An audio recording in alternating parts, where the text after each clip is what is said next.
আসসালামু আলাইকুম সবাইকে। আমি ফাইজা হক। আরেকটা নতুন ভিডিওতে সবাইকে স্বাগতম।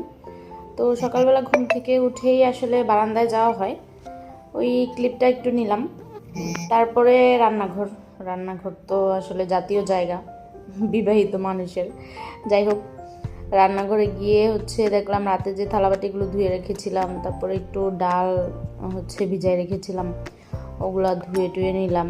তারপরে থালাবাটি যেগুলো ছিল ওগুলো রেখে দিলাম। এই যে ডালগুলো ধুয়ে নিচ্ছি, কারণ এগুলো দিয়ে আমি একটু ডাল চচ্চড়ি করব। ভাবছিলাম যে রুটি বানাবো সকালে, পরে দেখি রাতের ভাত অনেকটা রয়ে গেছে, এই জন্য আর রুটি বানানো হয়নি। এইটাই ডাল চচ্চড়িটাই করেছি সকালে। আর ভাত, ডাল আর একটু তরকারি ছিল, ওগুলো গরম করে নিয়েছি। এই যে ডাল গরম করতেছি, আর একটু দুধ জাল দিয়েছিলাম রাতে, ওটা ছিল, ওইটা আবার গরম করে নিয়েছি আমার ছেলের জন্য। তারপরে এই যে ভাতগুলা গরম করব, আমার ছেলের ফিডার টিডার যা আছে সব নোংরা হয়েছিল, সব ধুয়ে দিয়েছিলাম। ধোয়ার পরে অনেকগুলো বাটি টাটিও জমা হয়েছিল বেসিনে।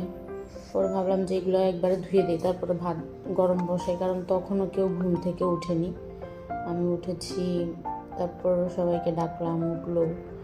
এই তো পরে ভাতের ঢাকনাটা ভাবলাম যে এটা ধুয়ে দিই, এটা তো আর অত নোংরা হয়নি।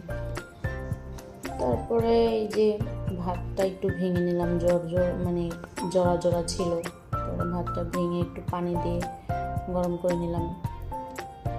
তো বসাই দিয়েছি চুলাতে, ডাল গরম করে রেখেছি। তারপরে এই যে বোটটা ধুয়ে নিয়েছিলাম, ওইটার মধ্যে একটু পেঁয়াজ আমি আবার একটা মাখাইয়া বসাই। আলু ভাজিও সকালের যেটা আমি নাস্তার সাথে করি বা রুটির সাথে, ওইটা আমি মাখাইয়া একটু বসাইলে মনে হয় যে মজা হয় বেশি। তো সব কিছু দিয়ে তেল টেল সব কিছু একবারে দিয়ে মাখাই, একটু পানি দিয়ে বসাই দিই। আর এইটাতে যেহেতু ডালটা আগে সিদ্ধ করিনি, এই জন্য একটু পানিটা পরিমাণে বেশি দিব। দেওয়ার পরে সব মশলা দিচ্ছিলাম, হলুদ, মরিচ, লবণ, এগুলো সব দিয়ে তারপর সব একদম সুন্দর করে হাতে মাখাই, তারপরে বসাবো। আমার মনে ছিল না যে তেল কড়াইতে ছিল, পরে আবার নিতে গেছিলাম, একটু তাও নিয়ে নিছি। তারপরে বসাইলাম।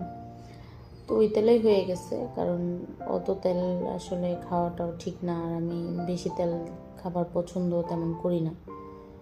এই জন্য এই যে পানি একটু বেশি দিয়ে নেব পরিমাণে, কারণ সিদ্ধ করা না বোটটা, এই জন্য।